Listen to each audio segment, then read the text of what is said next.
Tower, Venom 1 in northwest DOR.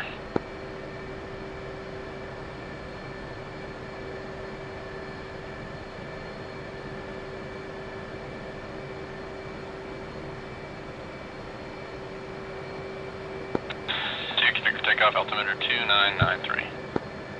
2993.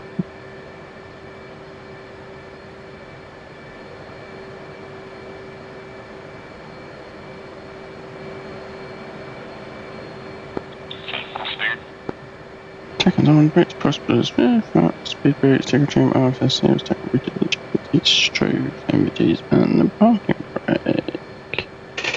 And T's configured. Nellis Tower, Venom 1, 2 ship F-18, departing 2-1 right. Dream low departure. 2 taxiing sequence, 1 will line up on the right. 2 on the left.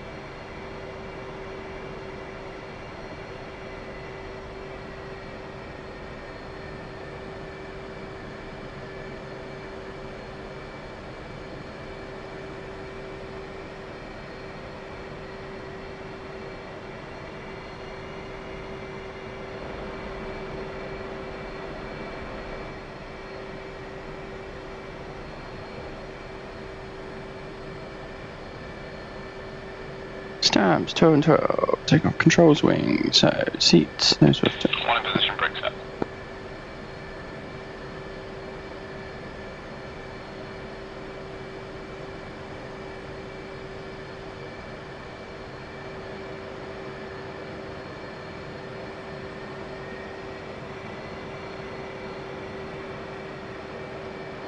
Two position brakes up. Venom 1, run up.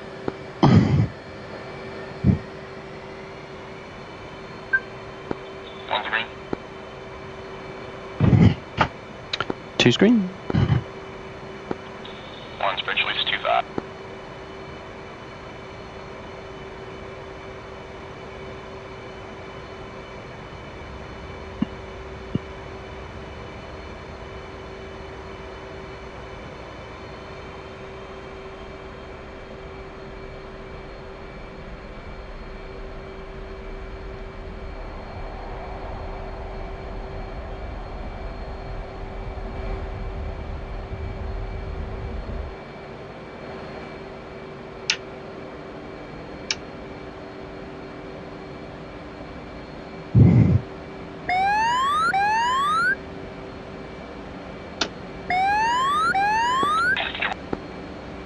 Two's go.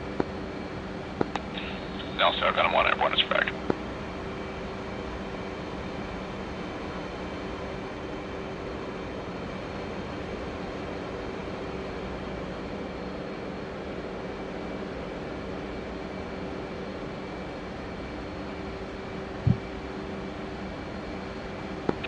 Now, Tower, Venom 1, over Craig, 5,500, switch departure. Left push 4. Venom 1, radio check left. 2. Nels control, Venom 1, 2 ship F-18 over Craig, 7,000, climb level 200, dream low departure. 2, you are clear to rejoin. 2.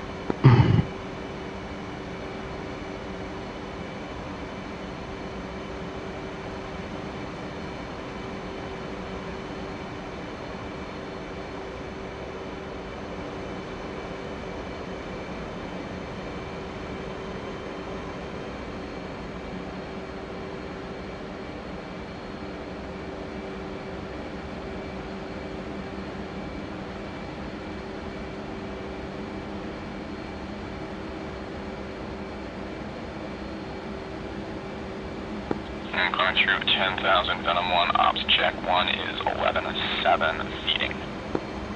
2 211.7 feeding through 9,000.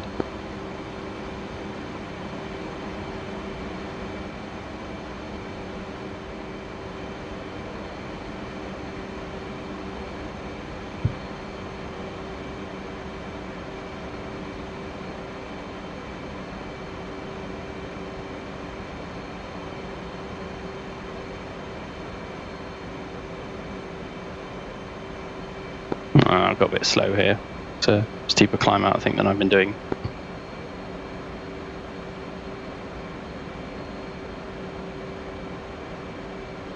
I'll reduce weight. And buddy spike.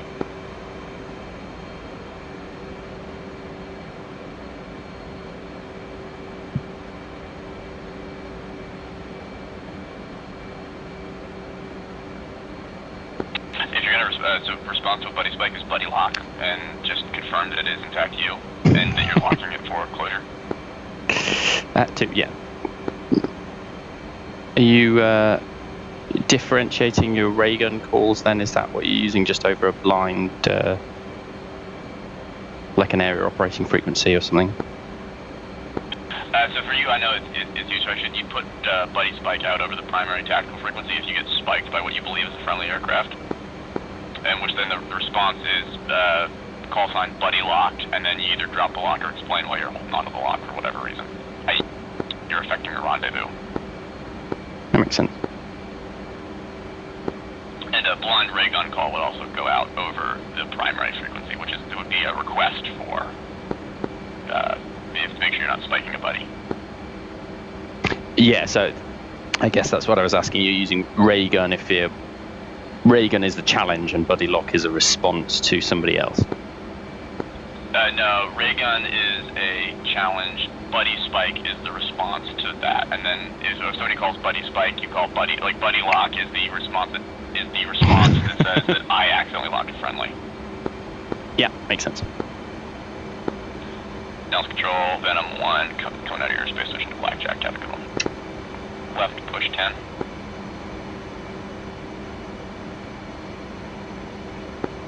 Venom 1, radio check left.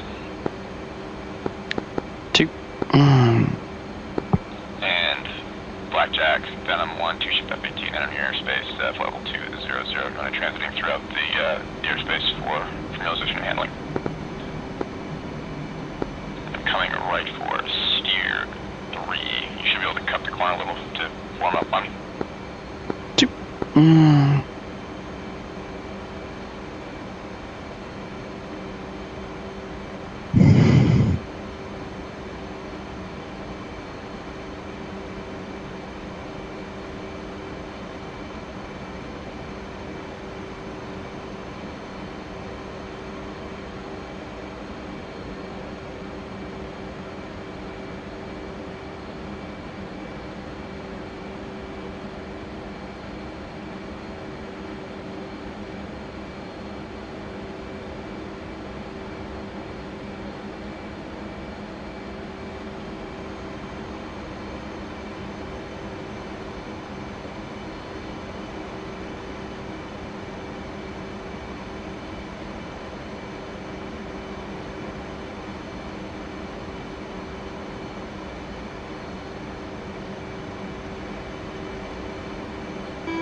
I think it's the biggest thing I'm not used to is just how much the aircraft speeds up, slows down. It's just way more speed responsive than the A-10. You do everything in the A-10 and you like drink a coffee before anything happens. Exactly. So you know you'll have a lot more specific excess power, and especially at lightweights like this. This is about the lightest configuration we ever fly.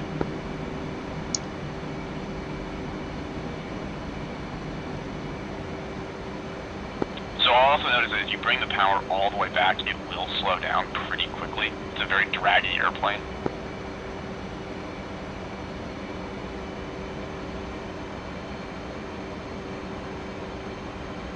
So you should be able to push it up a little further, and you want to come a little bit further forward if you can.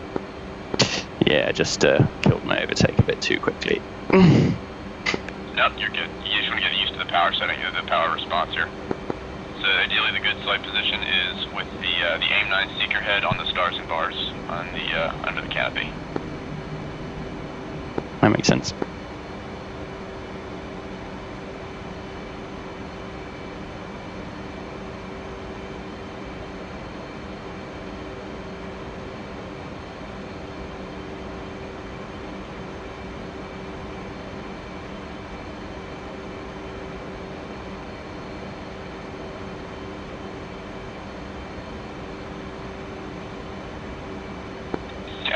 That looks pretty stable. If you bring it, it seems like if you bring it a little bit closer, is pretty much a decent position. While staying on that line, you're pretty much saddled. Yeah, that looks about right. Too saddled.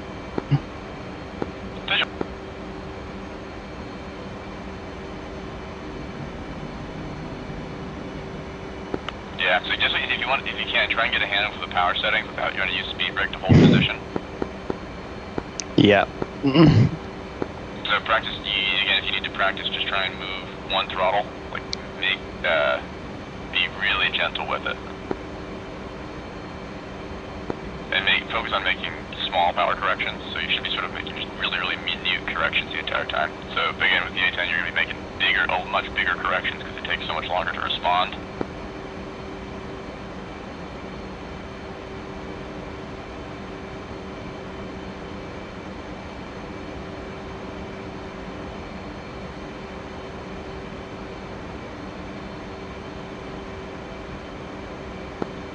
Sort of gentle turn to the left here for steer 4.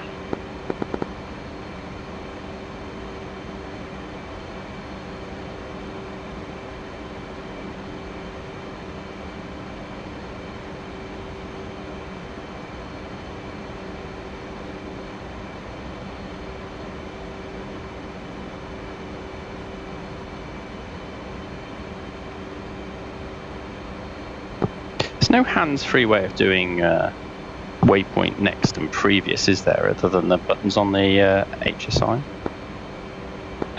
You can actually leave, if you have a sequence built, you can put it in auto, but it sort of is annoying and it skips early a lot of the time. And rolling out to 013.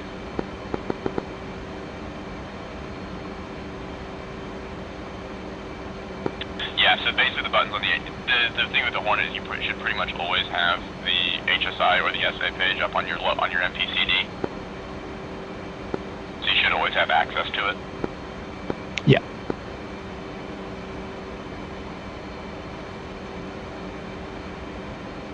And a lot of the time you can just reference visually where you're going.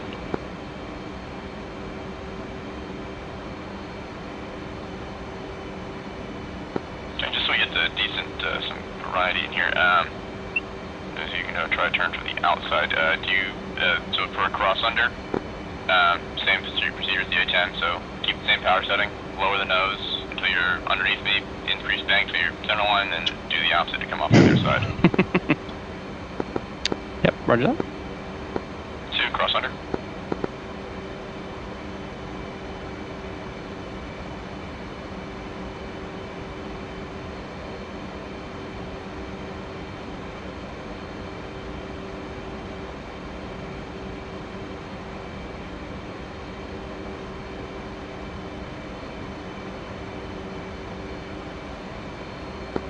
Very nice.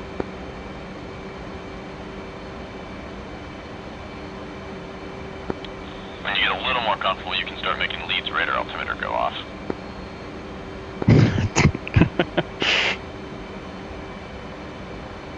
Which is, yeah, that happens quite a bit. But yeah, no, that was really slick. It's clear you have done this before because you didn't touch your power setting and you ended up exactly where you're supposed to be. Always amazes me the things Eagle Dynamics model. They'll model that another aircraft can set off the radar altimeter, but there's no lights.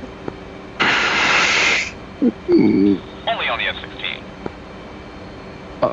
Well, yeah, I mean, there are lights and everything else. They just don't really light anything up, but, you know.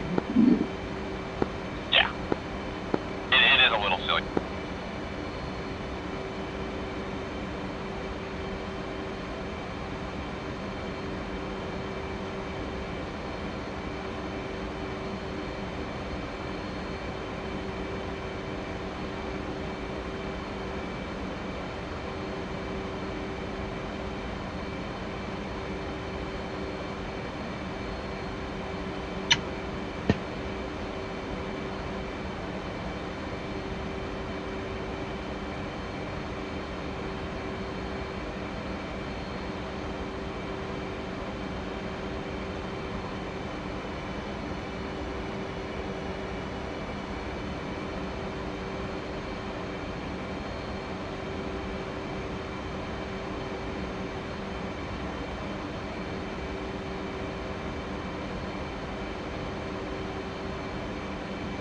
So you also know this is an interesting bug that, again, if you look at Eagle Dynamics being weird, if you threw at about 20,000 and like 50 feet, the F-18, you'll always get a fuel tank low pressure caution. Weird. It's annoying. So just, you know, I'm leveled off at 19.9 here. Just try, you generally sort of like try to avoid exactly flight level 200. Oh, fair enough. And does it go off again if you go up through that altitude? Yes. Super weird. It's a bizarre bug, but it happens every single time you climb through the altitude. They did finally fix the engine ice, or the inlet ice caution, which was happening all the time. I haven't gotten that one in a while. Yeah, I saw that in somebody's video online, but it seems to have disappeared. I've not seen it since I started, since I bought the Hornet. When did you buy this guy?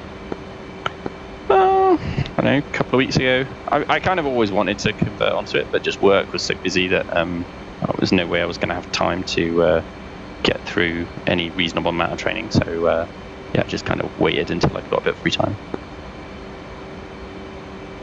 Yeah, that's totally fair. I mean, like, I don't really plan on probably keeping my CMR in the A10. I might do. Might still do some IQT stuff, but I don't think I'll probably do much more than that. Yeah, no, I don't think doing both airplanes is probably going to be interesting. And the F-18 and the A10, I think you'll discover are different enough in terms of sensor like systems and setups that it's probably going to be kind of tricky. Yeah, exactly.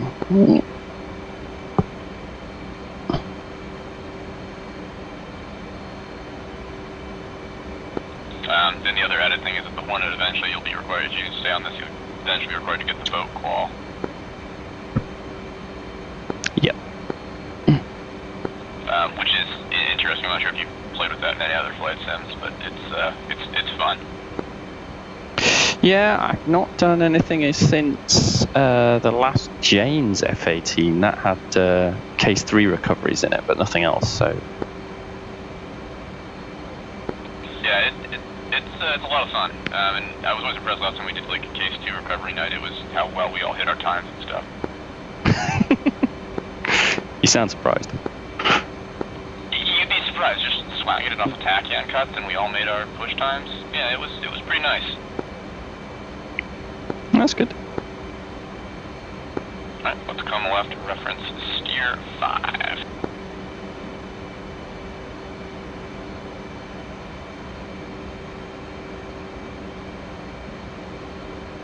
So the other thing in the A10 is every outside turn is basically at mill because there is no way you're ever going to keep up. There's a way I wanted to make sure you got one to the outside here, just so I can also check your formation position here, which looks pretty good.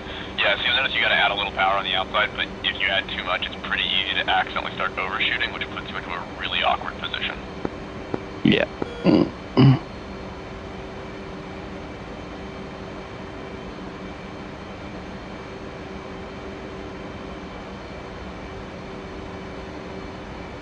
And so the key is eventually you sort of get used to the amount of power addition and retraction and subtraction you need when you're doing these turns. And you'll note that on the inside turns, sometimes it helps to add a little bit of rudder, just to make sure you're tucked in so you can maintain the same bank angle as lead. Yeah.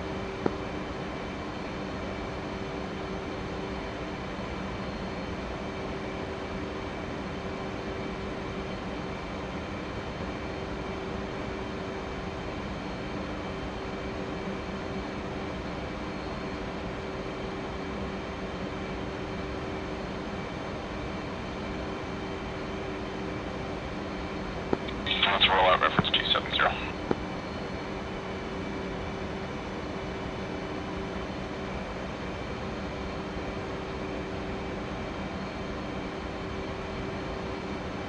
Alright, so what I'm going to do is I'm going to give you the lead here. So you can, we can do some sensor introduction. 2, you have the lead. 2 has the lead.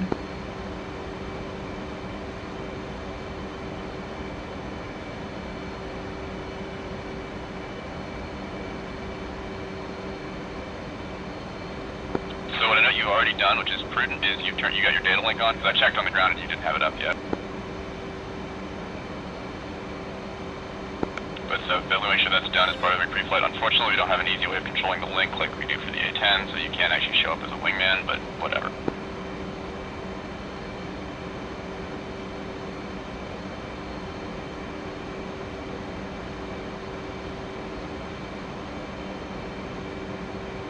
So what I'll have you do is bring up the attack radar on the right DDI and the SA page on the central DDI. Yeah, done. And set both scales to 80. Yeah, 80 both. Yep, and so you should see two contacts out there that are yellow boxes right now. Yep. So that indicates that you're getting the contact from both your own radar and from an off-board source that has not classified them. In that case, the off-board source is actually my radar. And so if you have LTWS box and you hover over it, it'll turn to just a top half, and we'll show you what your radar contact is. Yep. And so in both cases, those aircraft are both yellow. They're tankers that I believe are the KH-135s for the A-10s. And if you hold your cursor over it, eventually you should IFF it, and it'll turn to a green. It should turn into a green half circle. Yeah.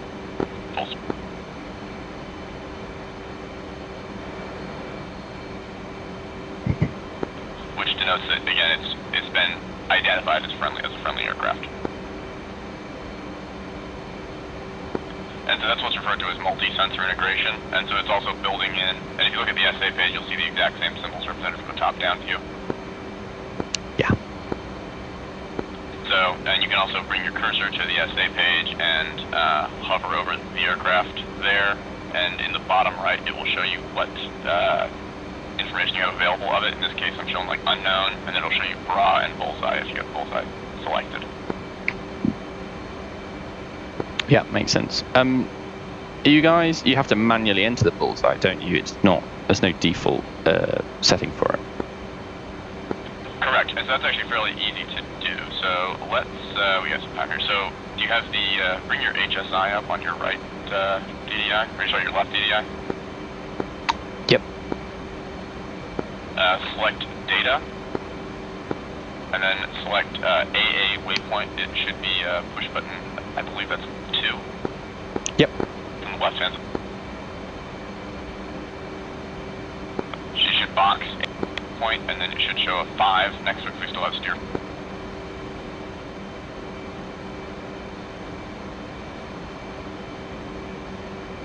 You see that? Yeah, got it. And then the bullseye in the SA comes up. Yeah, makes sense. Exactly. And so bullseye will then be displayed for it, and then in addition on the attack radar page, so your own ship bullseye is displayed on the bottom center of the screen, and your cursor bullseye is displayed on the top left. Yeah, got it. So that's how you do it. And so the nice thing is you can then decouple that, so usually we'll store bullseye in like waypoint 20 or something like that. And then it'll always remain waypoint 5 even if we change reference stuff. So if I'm going to have you reference waypoint 6 and turn us there now.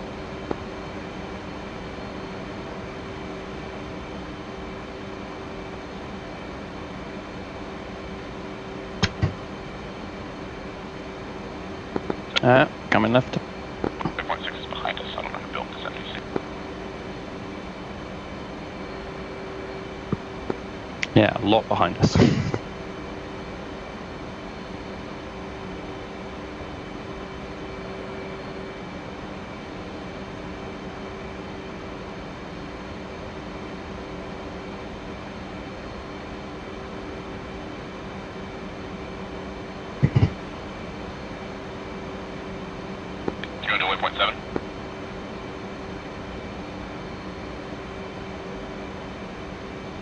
Yeah, reverse and a turn to the right, waypoint 7. Yeah, sorry, Sorry, I've called 6 and realized that 6 is, remembered that 6 is behind it.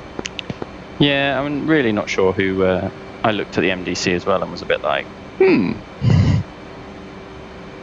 which is why I actually thought about that. I was like, hey, I need to remember that, and forgot about it while explaining the SAP.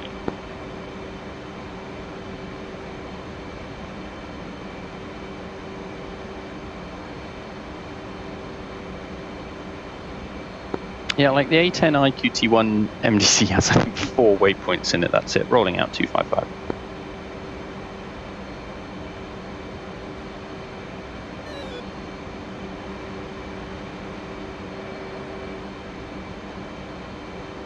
Yeah, this is just sort of really like a big tour of the netter. I think this is also partially like the fan flight. So we can cut the corner here, but we can also just keep explaining systems as we go here. So the other thing is, do you have, I don't believe you have the tack yet. I do not. Bird stick in this. So you should be 93 Yankee, I believe. 92 Yankee.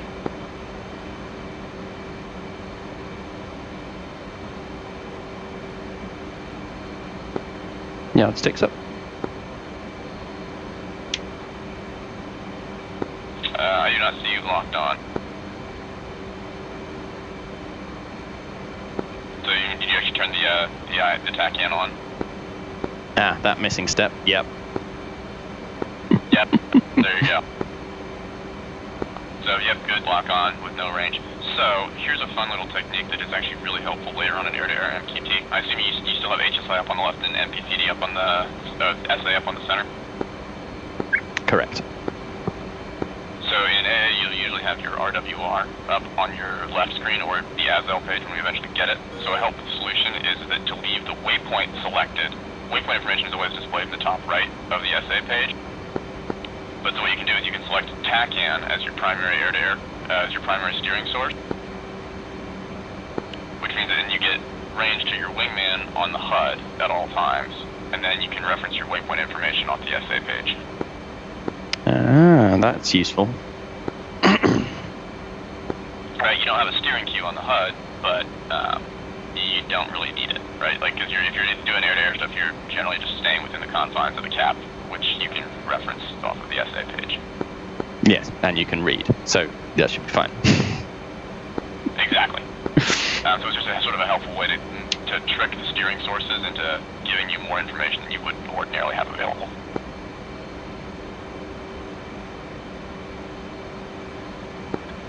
Other interesting controls that because I know you'll appreciate for time on target. So within on the HSI, you have the time UFC function. Yep. Which then brings up the options to configure your clock on the HUD as well for elapsed time or countdown. So for elapsed time, it'll start counting up.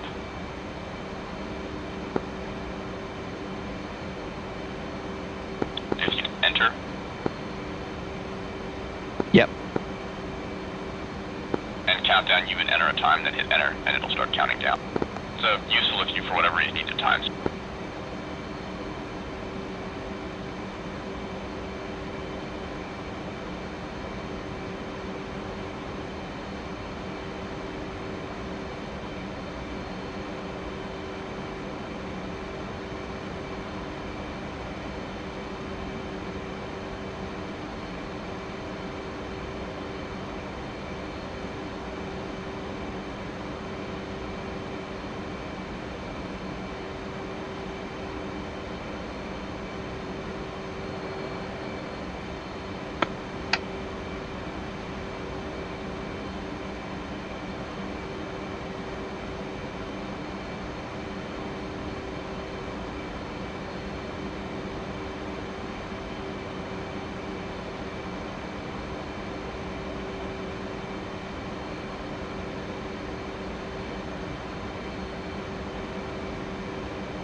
throttle commands? Yeah, autopilot and auto throttle definitely, which is a vast improvement over the Warthog. Yeah, so the big thing is, especially on your flight lead, and even on your own wingman in some cases, especially if you're in line, is to really, really make use of that auto throttle. Yeah. Alright, let's start a left-hand turn, reference steer 8. 2. And I switch sides to, so I can get some practice on the other side as well.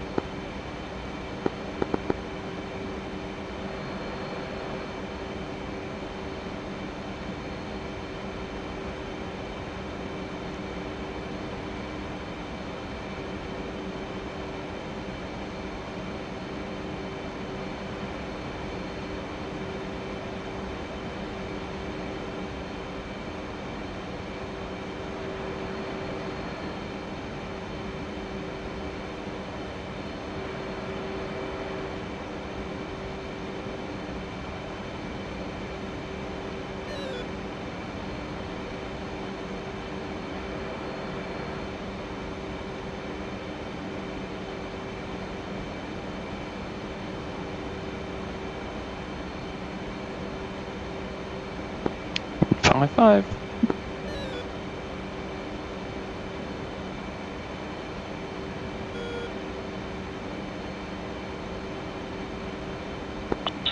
Alright, nice job being smooth.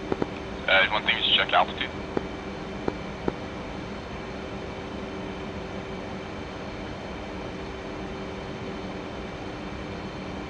So let's correct back up to level 20. Yeah, coming up. Yeah, the thing with the Hornet is that you definitely got to add a decent amount of back pressure when you're making those turns. Which you don't really think about because normally you can keep the stick centered and it'll hold its attitude level, but when you throw in the bank it still trims for 1G, which will let the nose fall. Yeah.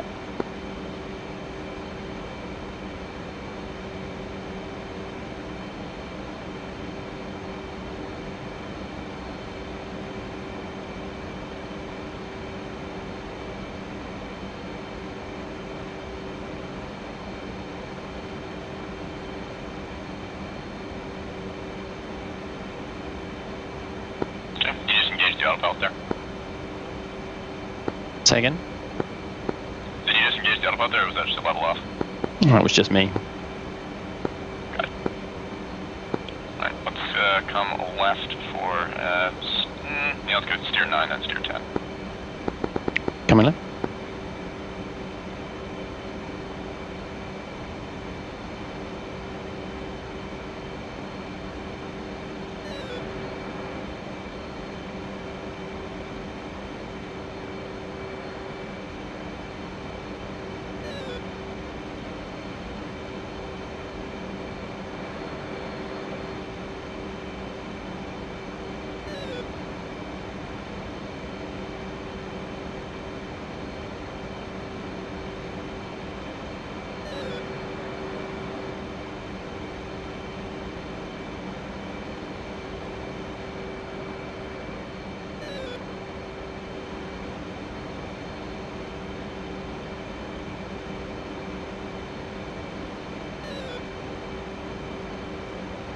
Be 050 for steer point 9.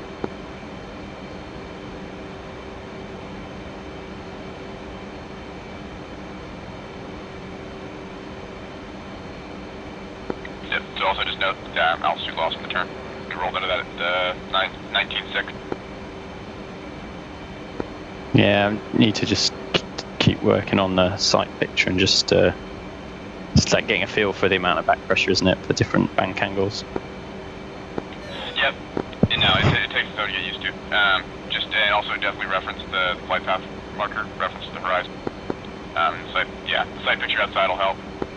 But you definitely cheat and use the flight path marker. Hornet is very much a put thing on thing. And you'll notice that unlike the A-10, there's no like 6-pack of instruments really that's primary. I mean, so the HUD is your primary attitude reference, is your primary reference for everything. Yeah. Which means you have some real fun when you have a no HUD approach. Alright, just about to turn in, let's reference steer 10. Right, for steer point 10 then.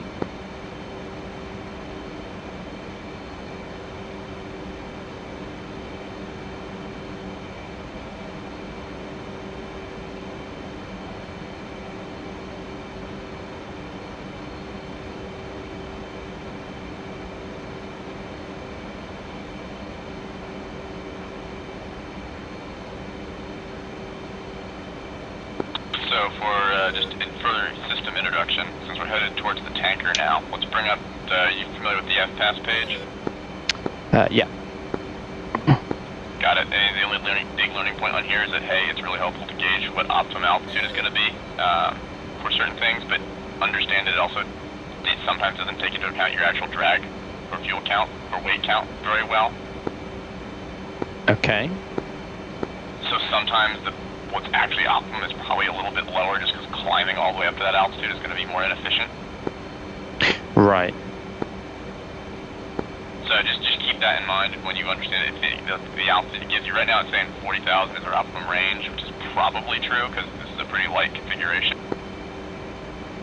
But if we had, say, an additional set of AMRAMs on the wings, it might still be saying we want to go really high, but the drag is going to be, we wouldn't really want to go that high because the climbing would be inefficient. Yeah. So just use it, and then the other big, gotcha is that it always references 2,000 pounds, not whatever you have set as bingo. Yeah, that's supposed to change with the bingo setting, right? Nope. Oh, okay. The airplane is dumb. Okay. But yeah, so that again, that's sort of the gotcha. So you always sort of think of it as like it's a Navy airplane, so 2,000 pounds would sort of traditionally be like the minimum recovery fuel.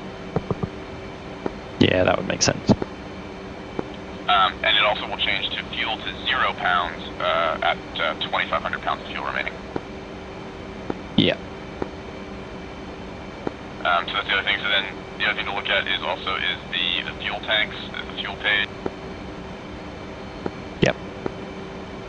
So just notice that the way that the stuff moves inside the airplane is that the engines are fed out of the feed tanks. And so all the other tanks feed through, so the wing tanks feed into the tank 1 and tank 4, and then the left and right feed tanks feed the left and right engines respectively. So if you have some malfunction, you're noticing fuel is stuck somewhere, and it's not transferring, that's, if you, for whatever reason, you have some kind of pump failure, from damage or whatever, just note that that's the way it feeds. And so if you have additionally more fuel somewhere else in the airplane and it's not transferring for whatever reason, be wary of that. That makes sense. The other key gotcha is that if you have the centerline tanks or the external tanks will not transfer with the refueling probe extended. Right, yeah. So again, if you, for whatever reason, you leave the probe out when you forget it, which I don't know why you would, but if you do, or if it gets stuck out or whatever, you don't have the fuel centerline tank. Sure.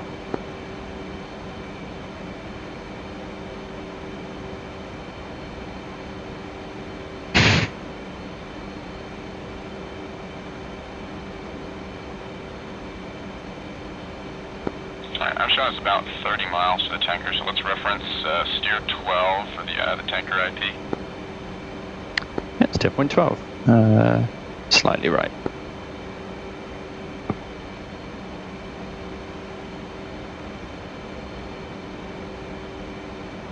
If you've still got your radar up, you'll see the nice big contact picture of all the mess of tankers out there. Yeah. Alright, so to prep to get up to the tanker, let's climb up to flight level 230. And so it's going to put us 1,000 feet below the tanker.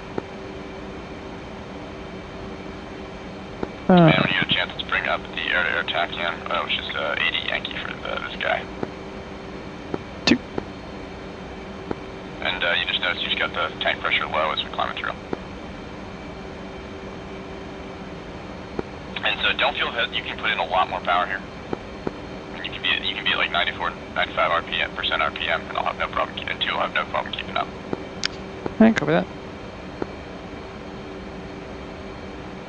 Yeah, definitely want to be aggressive with your climbs, since this airplane burns a lot of fuel at low altitude, and getting high is sometimes like the only way you're going to make it somewhere. That makes sense. The engines are not like optimized for low altitude fuel flow like the A-10. Yeah, I need to get my just mindset changed a little bit, I think. Not have that. So let's we're going to blow through the altitude, so let's go to 25 because we want to maintain 1,000 feet of separation toward visual on the tanker. Yeah, alright.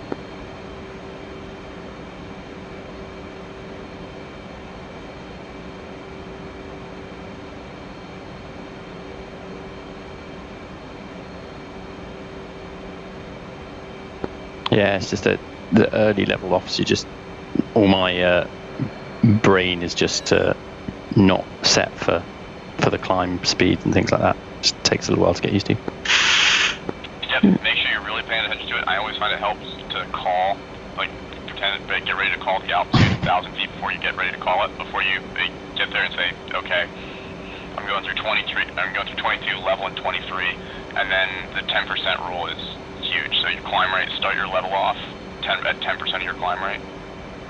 Yeah. Really aggressive. Be bad. Alright, and I lied about the tank, and it's actually 80 X-ray because DCS is bugged. Yeah. Figured that one. So the tanker's at 061 for 31, and I've got it on a radar. It's the guy at in the same spot. Yeah, 24,000, 170 left aspect. Yeah. Yep.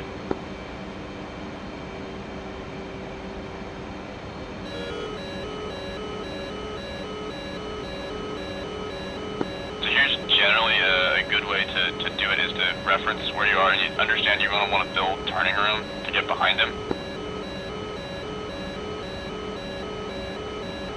I apologize for locking you there.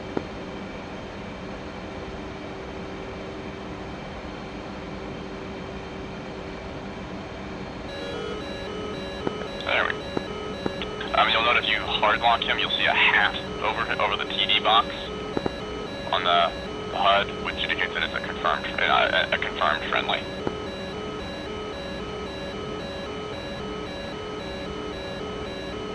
Oh yeah, go on.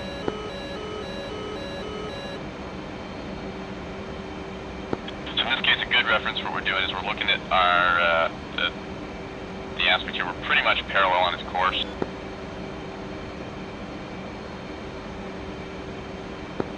And you still using kind of 10 miles to start your turn of slant range? 10 miles is a good, at this level of offset, yeah, that's a good reference to start the turn. So I'm going to cross under you here, so we end up on the right side.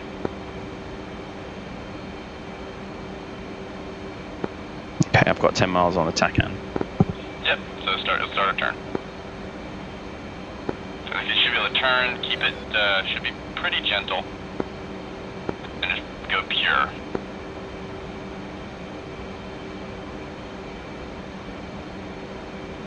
Also check your power setting. You want to maybe start pulling a little bit back here, maybe doing one more like 350, 330. Two.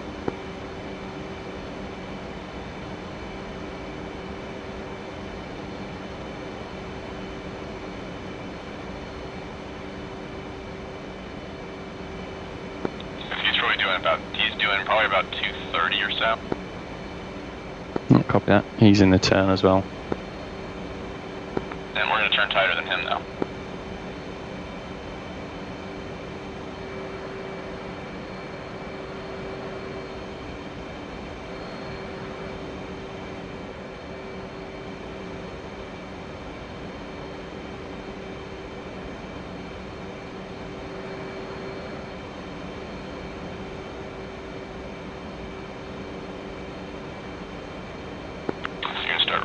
As we get in closer, coming up on 3 miles, I would start thinking about 50 knots to overtake. Two.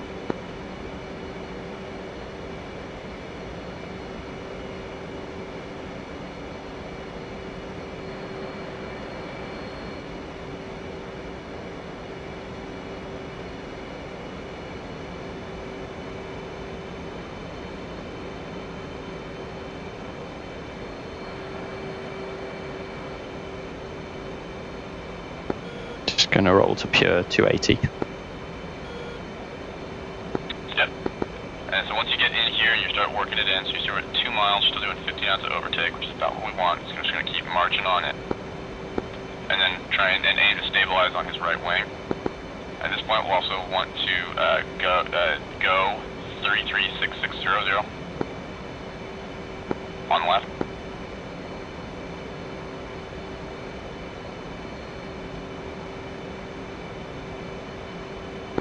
And Venom 1 radio check left. 2. And what's this? Arco. Arco, Venom 1, 2 ship F-18s. Yeah, got 2 miles in trail inbound for gas.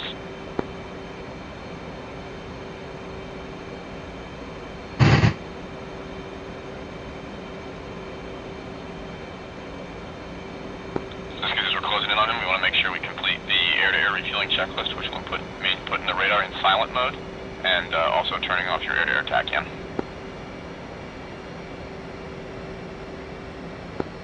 And 2, switch it safe, no code, nose gold.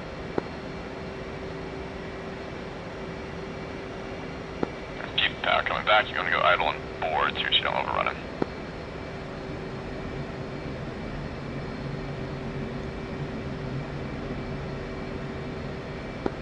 That's it up.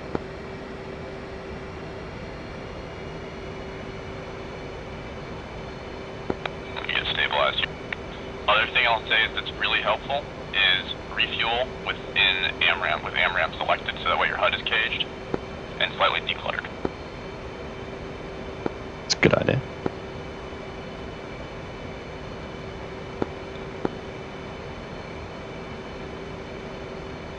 Arco, 811, request rejoin. 811, Arco, proceed to pre-contact at 24,000.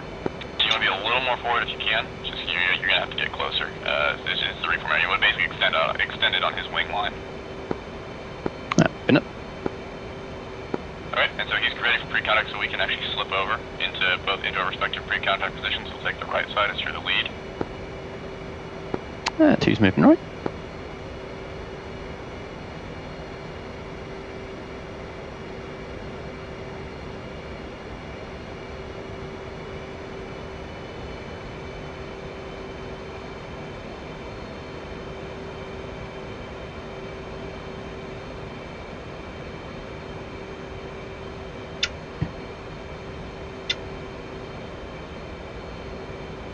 You want to be pretty close to him, otherwise he's not going to acknowledge that you're in pre-contact. Ready, pre-contact. Cleared contact.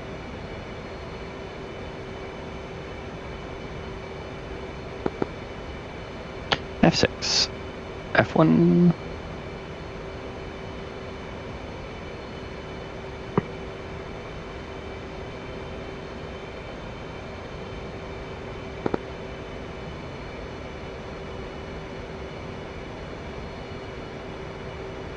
Arco, 821, request rejoin. 821, Arco, proceed to pre-contact at 24,000.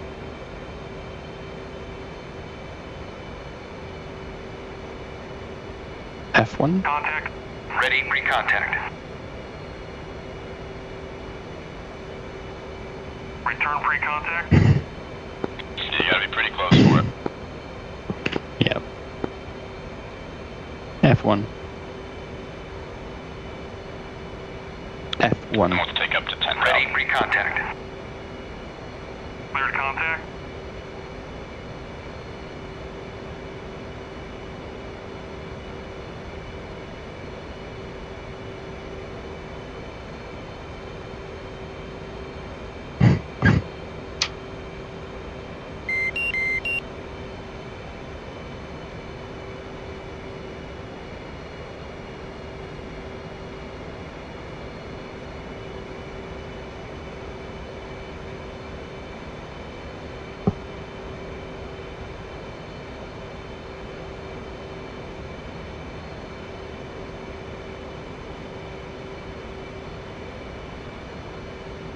Contact.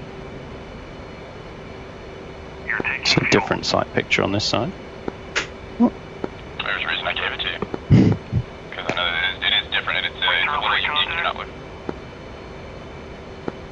gotta push a little further forward. Yeah. Oh well. Contact. Return pre-contact.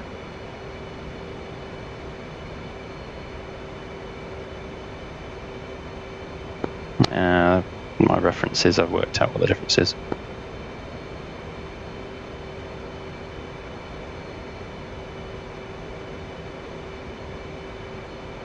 Contact. You're taking fuel.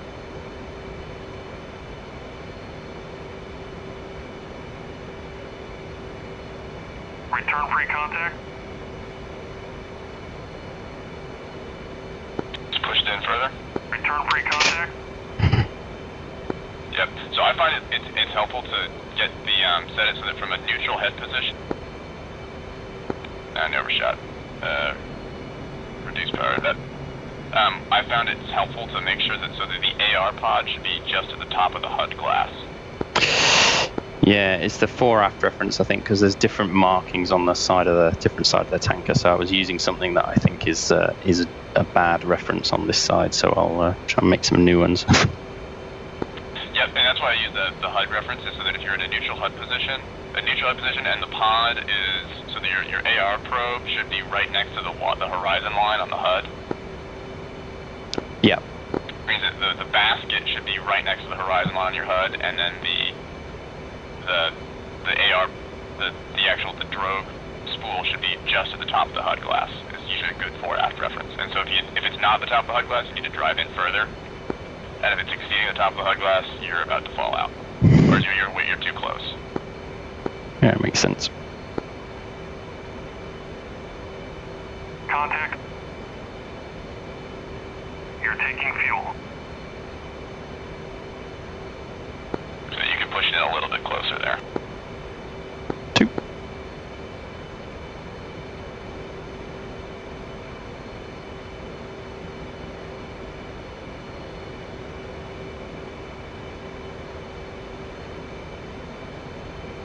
Abort rejoin.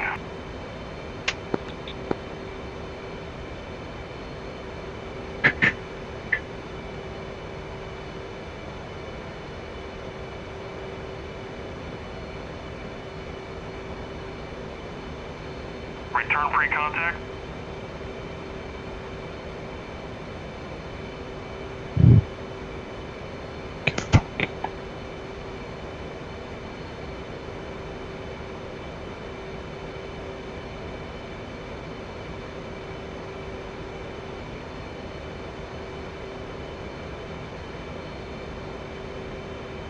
And 2's 10,000 backing out.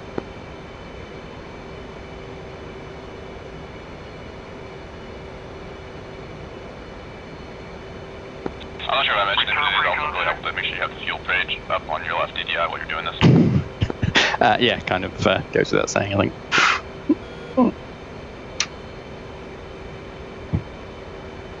Okay, that's good. Call abort rejoin and then slip over into the reform area. F1. Abort rejoin. I'm even right.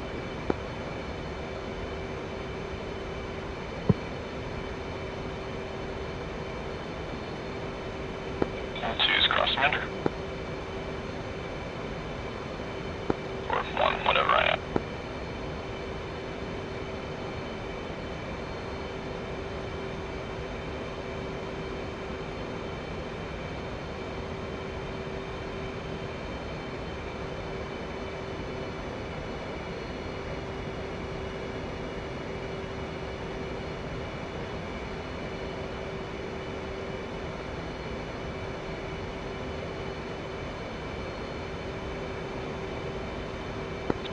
The reform area definitely see if you can push it up further so you're like, basically is that the site picture is like you should just be on the extension of the 135's wing line. Roger that. Pretty much just like a 45 degree off the center of the airplane. Which means that when guys are coming off the drogue and they cross under you, they don't have to fall too far back behind. Yeah, that makes sense. Yeah, you should be pretty tight. The idea is that so that the form up and then slip into pre-contact pretty quick, then slip from pre-contact back into the observation position pretty easily. Intentionally, so if you're doing a 4-shift, you gotta do a lot of stuff. Yeah, it makes sense because your guys' flow across is different from the boom one, so yeah, that makes a lot of sense why I do that. Yep. Alright, in this case, let's check off the tanker and switch back to Blackjack and reference steer 15.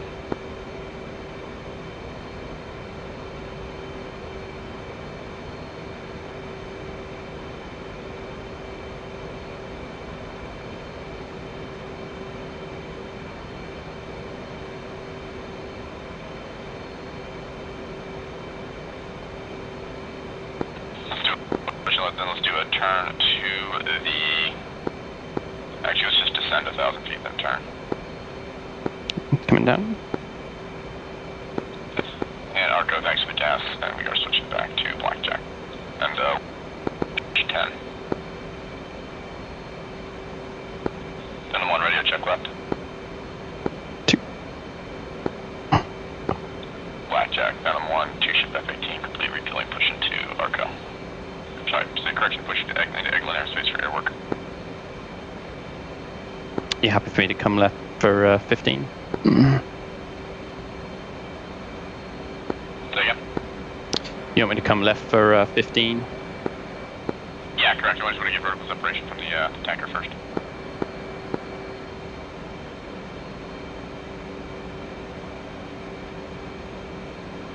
I have definitely accidentally caused mid-airs with the tankers because you fail to maintain separation when you're doing the maneuver, your follow-on. You know, you're proceeding on course. Oops. Yeah. The kind of thing would not be fun to have this, oh, I shot a mid-air. Because it flew into the tanker after I turned inside him.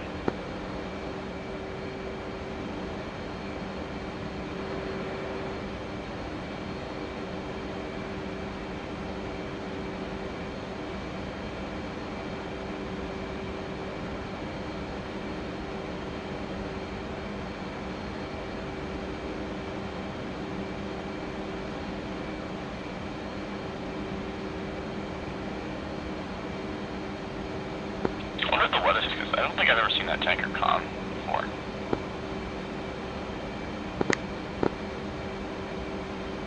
Never seen that tanker, what? Put out contrails before. Oh, con.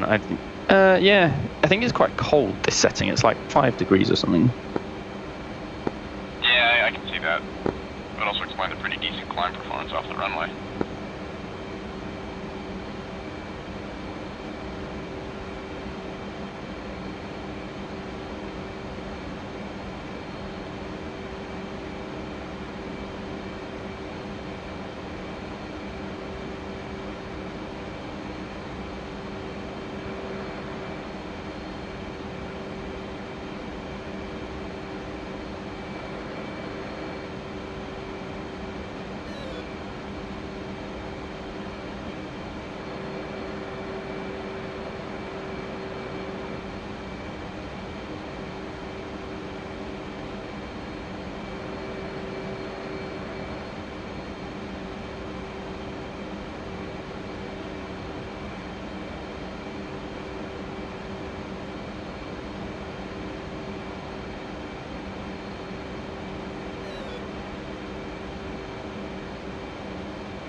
Alright, it's coming up on 30 miles road, basically we're in the Eglin airspace. Let's drop it down to 20, level 200, and I'm gonna go trail on you.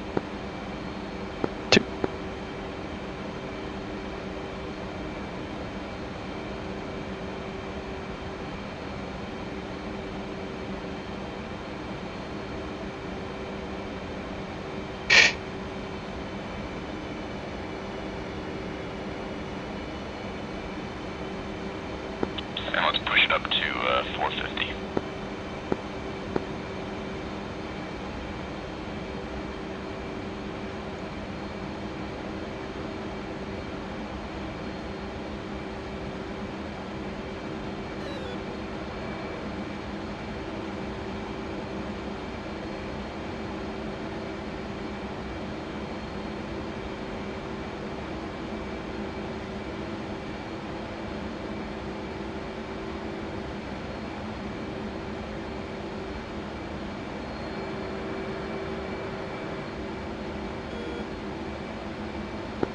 Pretty much require a mill. What have you do, Zone? Have you pull up the DCS page? Either screen, doesn't matter. Say again? Bring up the DCS page. 2. And it should reference your G limit. You should be about 6.7, 6.8, I'm guessing. 6.8. Right, so there's your G limit. It's dynamically calculated. It varies based on your gross weight. There's a chart in the NATAPs if you want to know. But basically know that you only have 7.5 Gs available if you are below, I want to say it's like 8,000 pounds of fuel internal. Yeah. And then the paddle switch is also your override. So what I have you do just to demonstrate the G limit here is roll into a 90-degree turn to the left and smoothly apply full back stick until you get the limiter, and you're going to want to go max as you do this. Soup. And go when you're ready. And 2 turn left.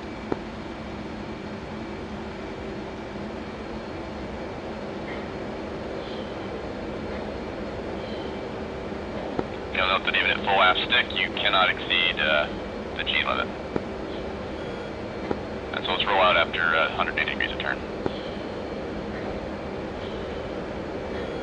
Rolling out 300. So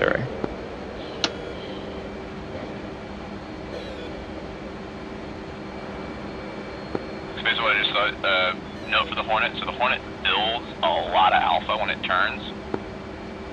So a good habit pattern to get into is to immediately bunt, like unload, and get rid of the alpha before you roll. Yep. Which it definitely makes the roll a lot snappier and keeps the nose where you want it. So I'm not sure what was your peak G in that. 5.7 actually, full back stick. Alright, so let's do that again.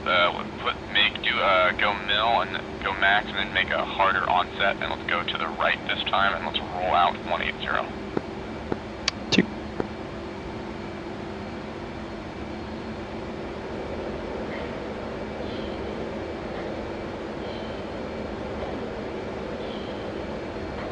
Flight controls. Flight controls. I'm probably going to try to get it out too, but you'll notice that it's modulating your inputs, so you're not going to over G the airplane. Nope.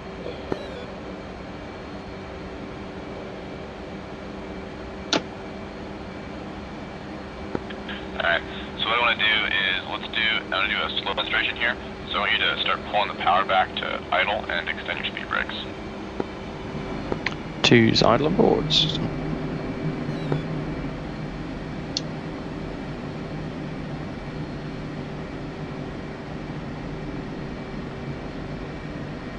And so as the speed rolls back down, what you to notice is that the trailing edge flaps and the leading edge flaps will start automatically as you build alpha. Yep.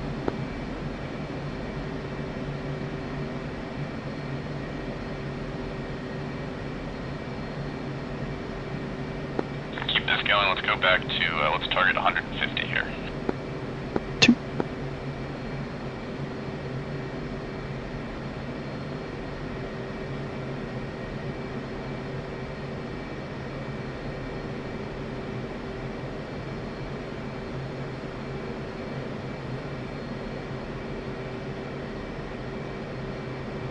Just coming through 170, the board's going in.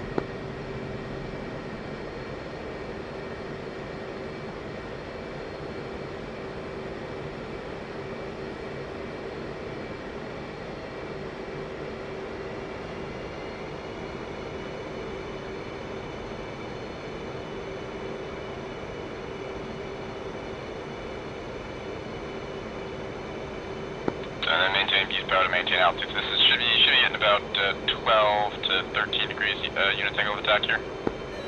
Yeah, 238. Yep, so this is comparatively low alpha for the Hornet when it's maneuvering. You will comfortably see in excess of 25 sometimes. And it will do fine, especially with power on. You'll notice that the flaps are 17, 18, 20 degrees down at this point.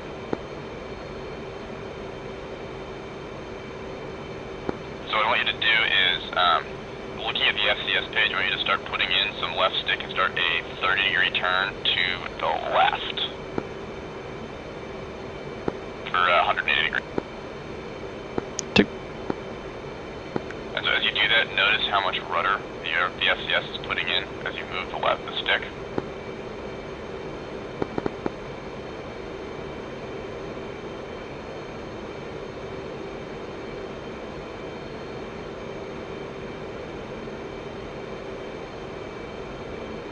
And you should notice that when you're holding aft, maintaining level flight, this attitude, the airplane's actually putting in opposite rudder to keep you coordinated here.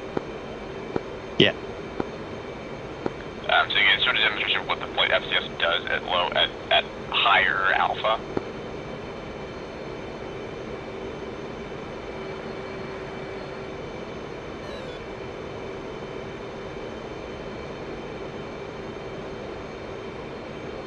Let's roll out 360.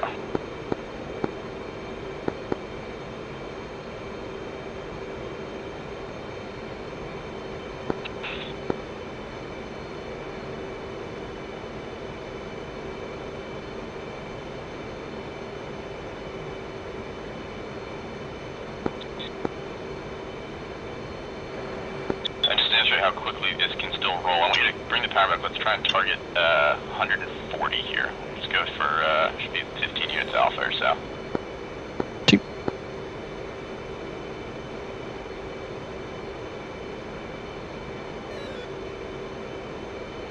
Right, you should have, so this is a pretty tricky nose attitude. So what I want you to do is I want you to snap in full right and full right stick and full right rudder and just watch the control response.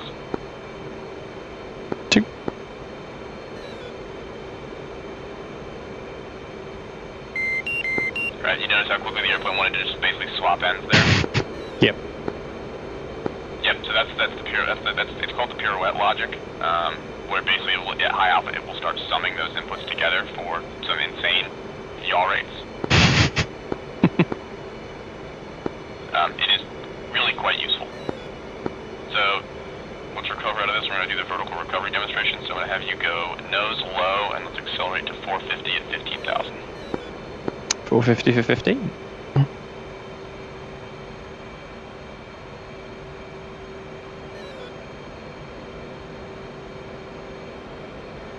And let's square up on heading 360.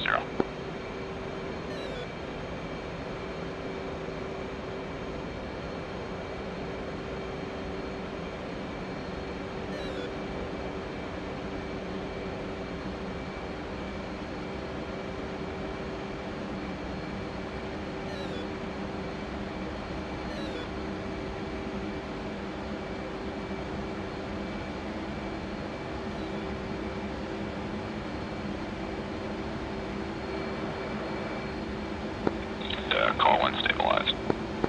Yeah, 450, 15,000.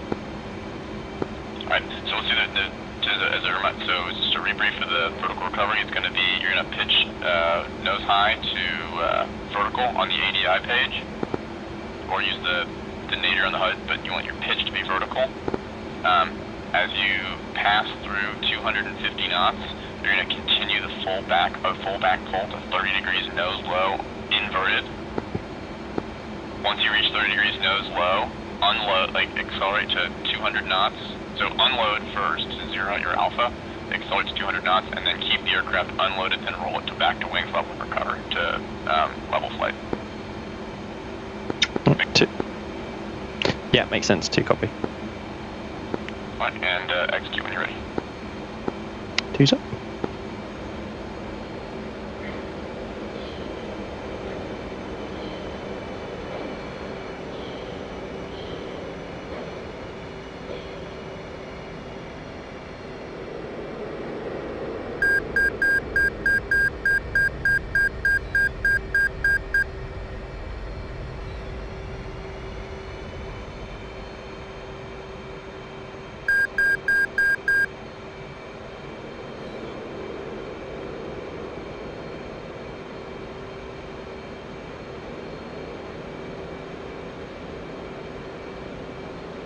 I ended up horribly out of position on that.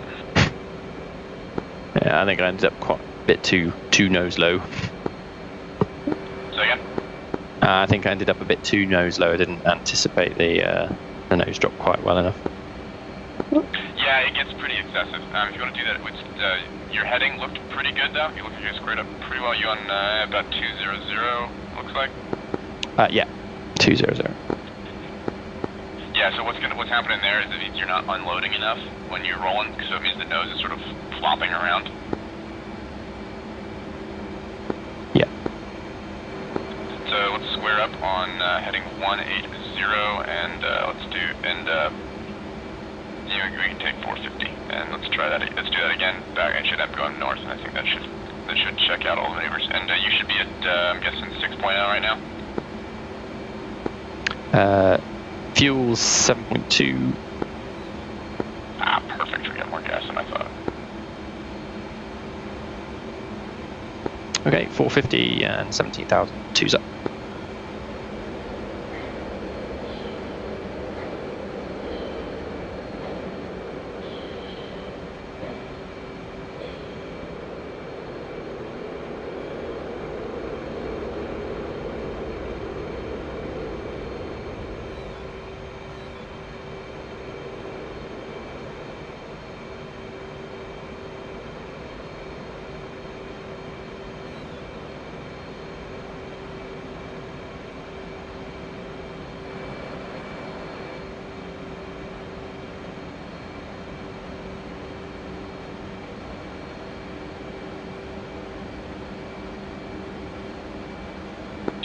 That looked good. Yeah, you just need to wait longer for the AOA to kill itself when you stop the nose transit. I think that was my mistake last time. I stopped the nose traveling, but I didn't then wait for the AOA to settle down that kind of like split second before you start the roll. Exactly. And so you'll notice this becomes a big thing in the Hornet because it just builds alpha really quickly when you're doing stuff like that. So I've heard the Hornet guy, something that's just punching the MPCD, is that don't be afraid if you need to arrest the AOA to go full nose down stick initially and then modulate it. Yeah. And if you watch a lot like Hornet cruise videos, you'll see the guys do that quite a bit when they're maneuvering. Just because you really need to kill the alpha to roll it cleanly.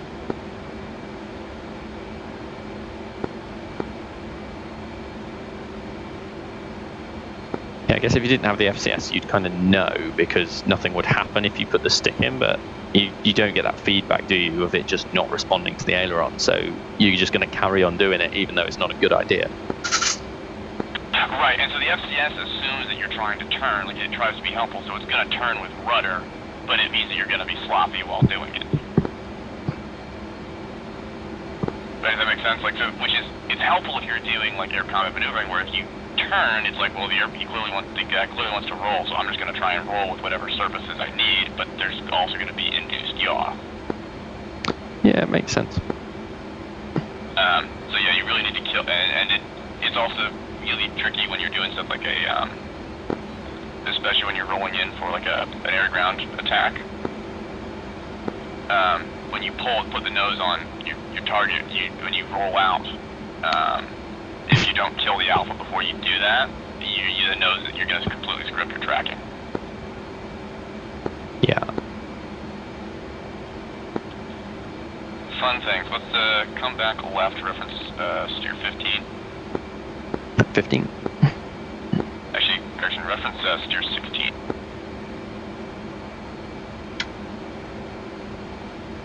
Yeah, right for 15. It's 16 then. Yeah, either direction works. We're just going to turn around inside the Eglin airspace here.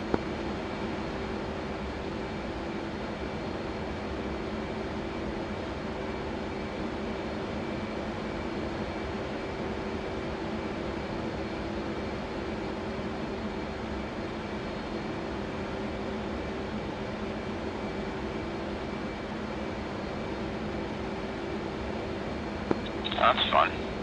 That shows on the ADI page if you're in standby, it's bugged and doesn't follow the standby ADI. Fantastic. Yeah, winner.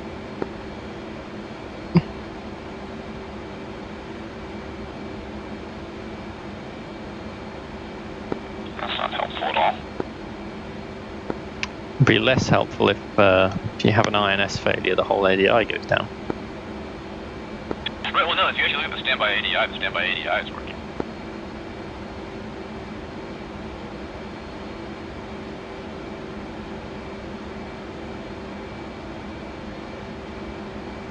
Alright, so I'm gonna have you pull it back to 350 just so I can actually get caught back up to you. 2.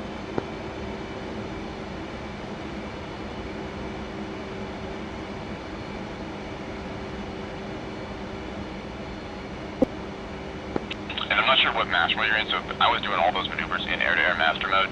It is sometimes just helpful just to drive around in air-to-air master mode just because the HUD's a little more decluttered. Yeah, I was actually still in nav, but yeah. It doesn't matter, it's just a technique, but air-to-air master mode generally gives you, again, HUD's a little more decluttered, which is sometimes nice.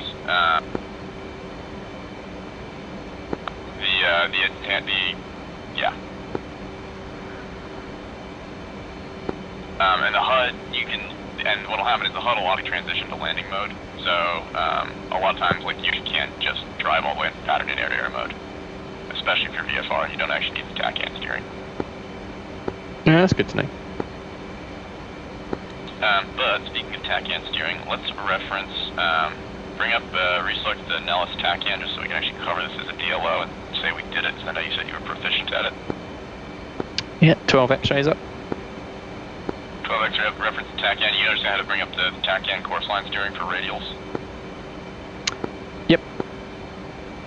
Alright, so let's bring up and let's intercept the, just for fun right now, let's intercept the 200 radial to go to Nellis right now.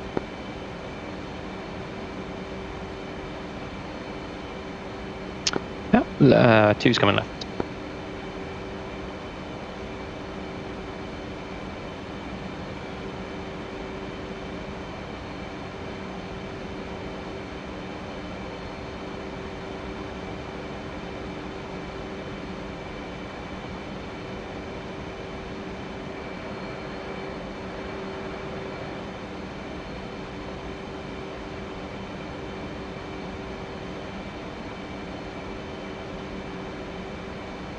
So the fun thing to note is also, you notice if you hold the course select knob for more than like 5 seconds or so, it pops up and you can just type it into UFC. Yeah, it took me ages to work out how to make that happen. Like, I'd seen people doing it in videos, but I couldn't work out how you made it do it.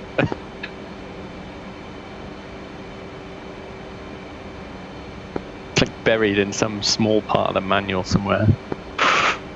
Yeah, it's not really intuitive unless you do it. And the heading select knob also does the exact same thing, if for whatever reason you're using heading select.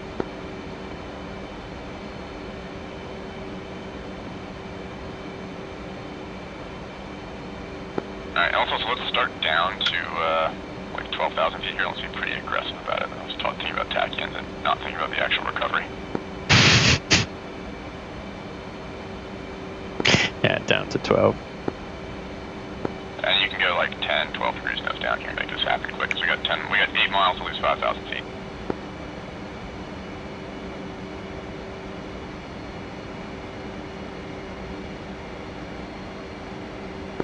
I'm going to stick on this radial or come to the waypoint. The radial is the point. 200 radial is Acton. Yeah. At 36 DME.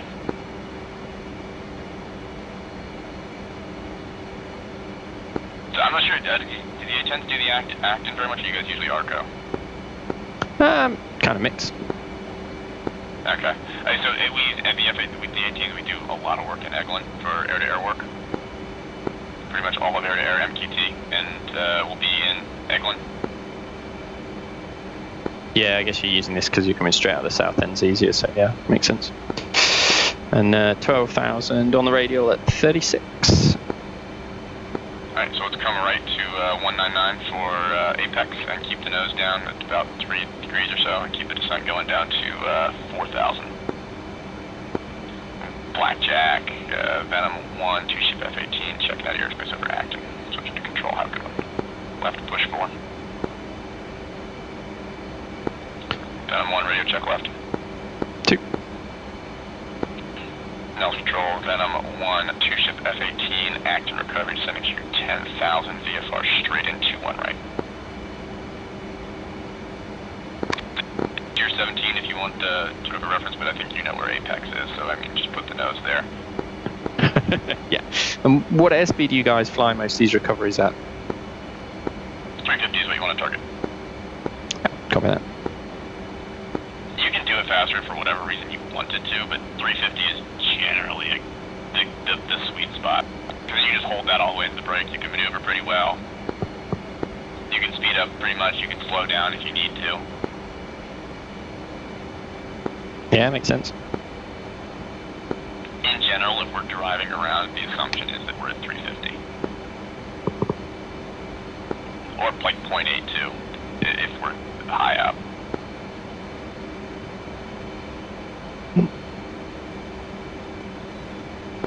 So let's keep the descent right going a little because we want to hit apex at 4,000. And we'll just want to start slowing down when we get there. Copy that.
Altitude.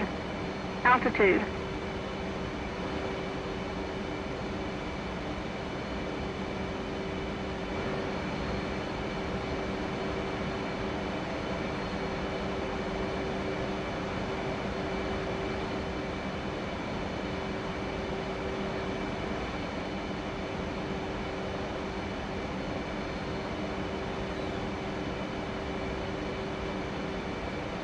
Keep this thing going. I go to 4,000 because we're doing it straight in. 2. I just saw you start to level off at 45, so like, let's have it. Yep.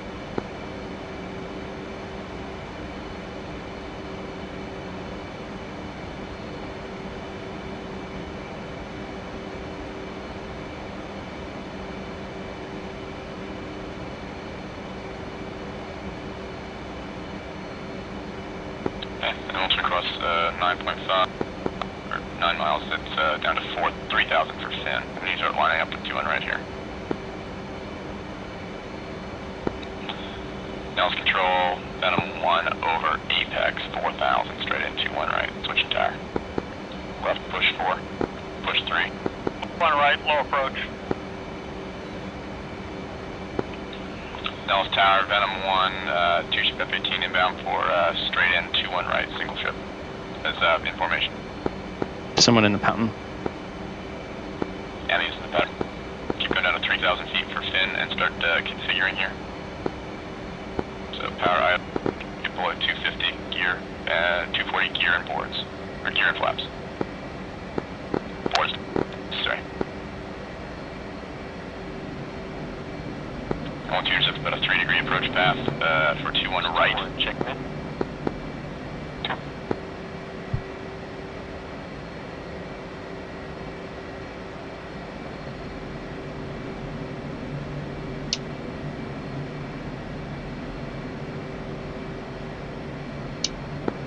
Rambo 1 on the go.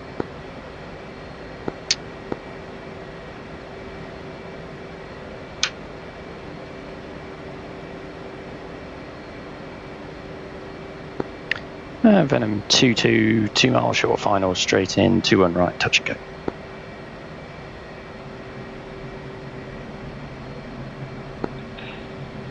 Rambo, for your information, just FYI, say we're going to be departing and then re-entering for the overhead. Venom will be. Rambo 1 copy.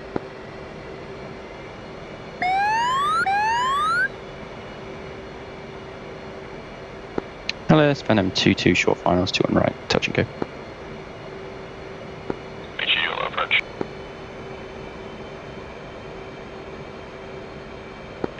No.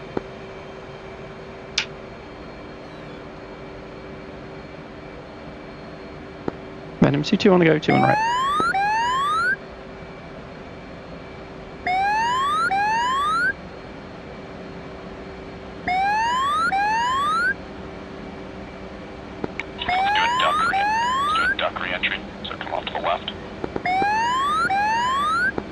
Rambo 1 base gear, full stop, 2-1 right. So come left, reference the gap. 2's in set.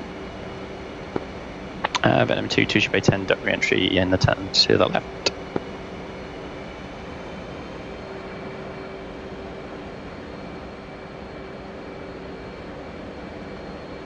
Comes up a lot quicker than it does in an 8. Yep. Rambo 1 short final, 2-1 right, full stop.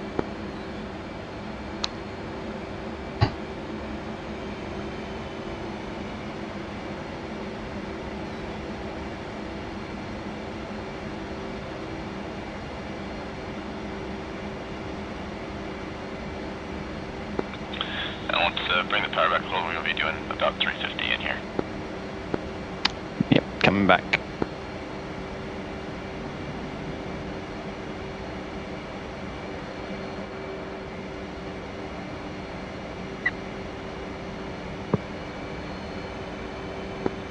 One is resaddling on the left. This will be a read of the overhead, and I'll have you make the comms. And visual.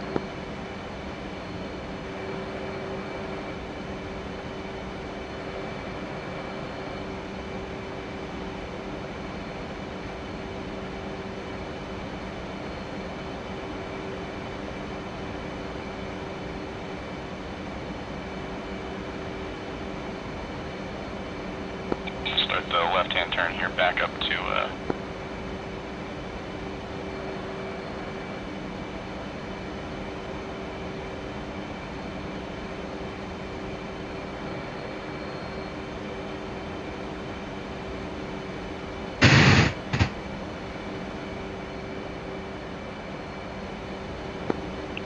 Rambo 1 clearing, 2-1 right on Alpha for Alpha North View. Dallas Tower, Venom 2, should be 10, re-entering via duck apex for 2-1 right overhead. we're actually F-18s. Yeah, whatever. That's also Secret government project. Venom 1, single F-18, Foxtrot Ram, taxi northwest via Foxtrot Echo.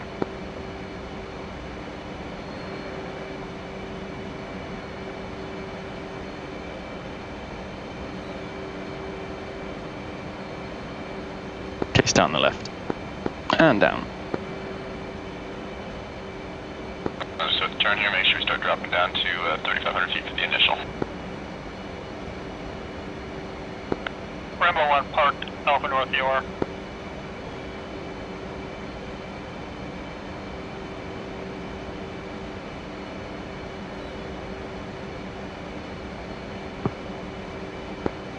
Venom 1, 2 Bay 10, 5 mile initials, 2 on right overhead.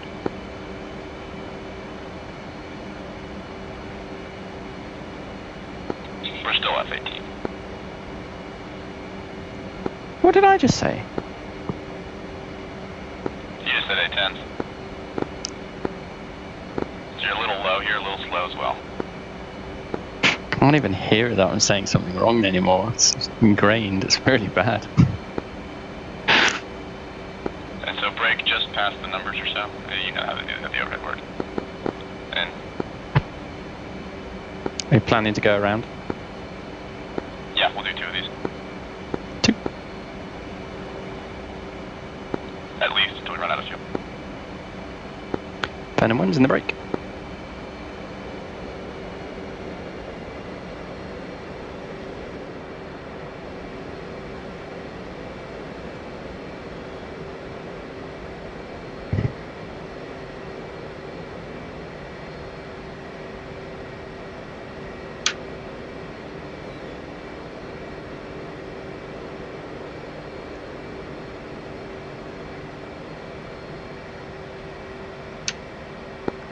Dallas Ground Rambo 1 taxiing Alpha North EOR to Foxtrot 34.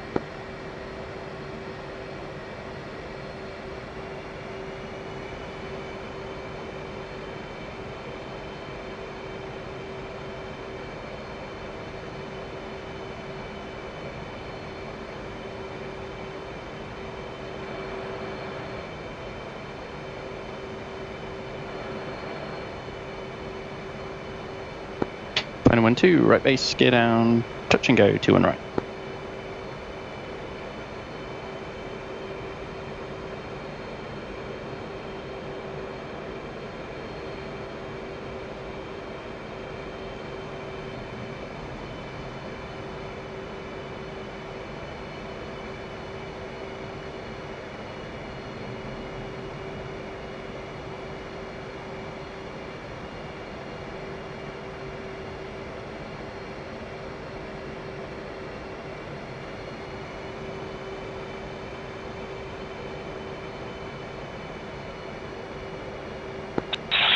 Venom 1-1 base, gear down to low approach, 2 on right.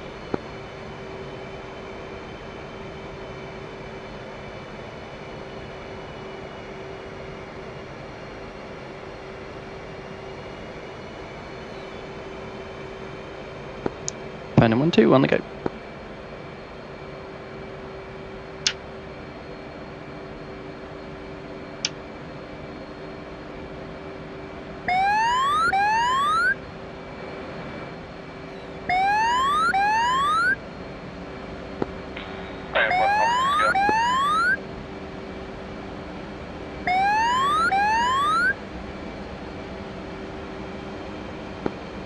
Venom 1, 2, turn in right downwind.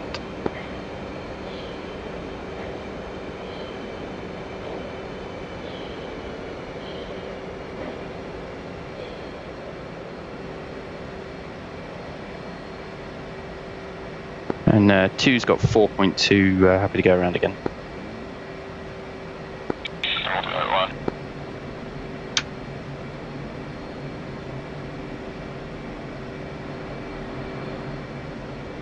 Venom 1-1, there we go.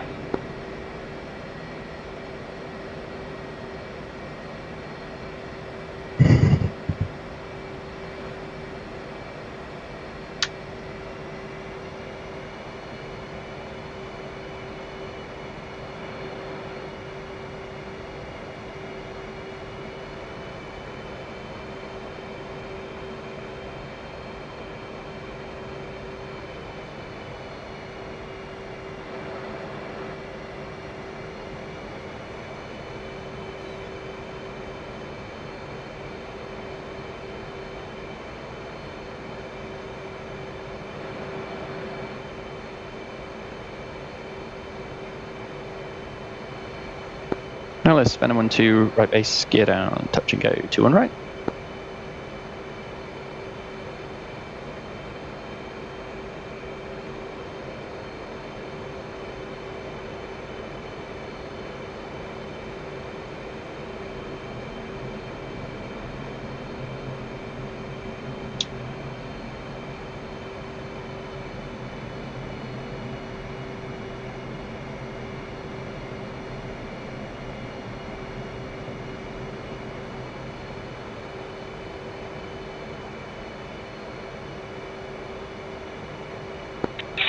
Delta Venom 1-1 right base, gear for low approach, 2-1 right.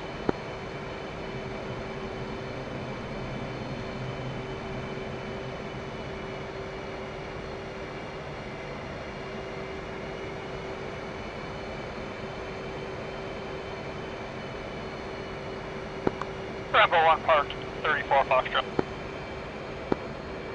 Venom 1-2 is going around. Check gear, check gear. Bingo. Bingo. Lost ground, Stu 1, 216. Taxi to northeast Stu.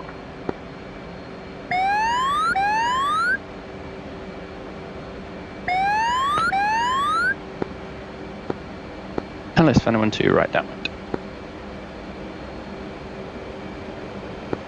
Venom 1-1's on the go. Guys need to figure out what they're playing in the settings.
Venom 1-2, base gear, full stop, 2-1 right.